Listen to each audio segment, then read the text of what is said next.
السلام عليكم ورحمة الله وبركاته. أعزائي المشاهدين متابعين قناتي، أهلا وسهلا بيكم في فيديو جديد وخبر وانترفيو شفته وصدمني جدا يعني. جاريد كوشنر ده متجوز بنت ترامب اللي هو رئيس أمريكا السابق المجنون ده. جاريد كوشنر كان بيعملوا له انترفيو وكان بيقول على غزة حاجة غريبة قوي.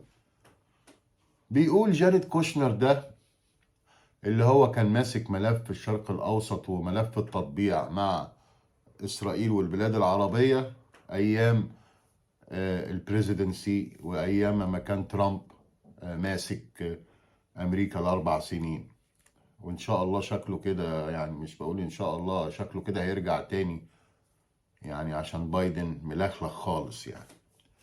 جاريد كوشنر بيقول إيه عن غزة؟ بيقول لك غزة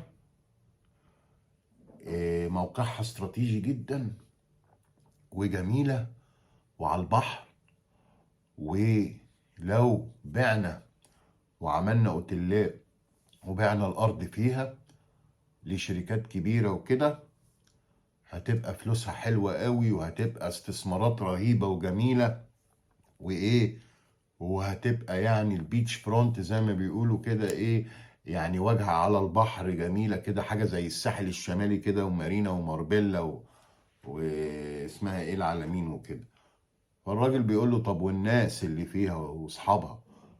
بيقول له يروحوا في اي حته، احنا نمشيهم، نرحلهم، نشردهم، ما قالش نقتلهم طبعا، نخلص منهم باي طريقه ونمزمز بقى وننبسط على البروبرتي وعلى العقارات وعلى المساحه الشاسعه والبيتش فرونت، المنطقه اللي مطله على الساحل يعني غزه وعلى البحر الابيض، وحاجه تبقى تحفه. مش عارف ارد عليه واقول له ايه جاريد كوشنر. مش عارف.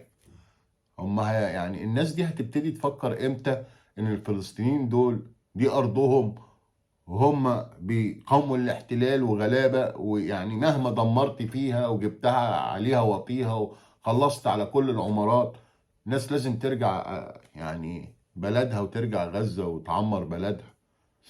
ناس ايه اللي هترحلهم ولا تمشيهم ولا توديهم في اي 60 داهيه وتبيع البروبرتيز بتاعتهم والعقارات والمكان بتاعهم والمساحات بتاعتهم والارض بتاعتهم؟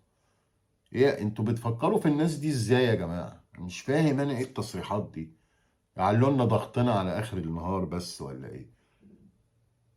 يعني استثمار عقاري ايه وبيتش فرونت وحاجات المطلة على الساحل، وهتبقى اوتيلات جميلة واستثمارات رهيبة ومش عارف ايه. طب والناس هتروح فين؟ هيقعدوا في الخيم فين؟ ده لو بقى في خيم. استغفر الله العظيم يا رب، حاجة صعبة جدا.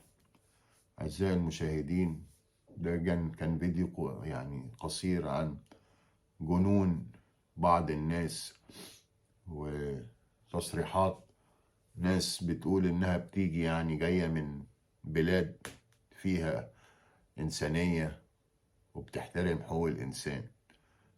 إنسان إيه بقى؟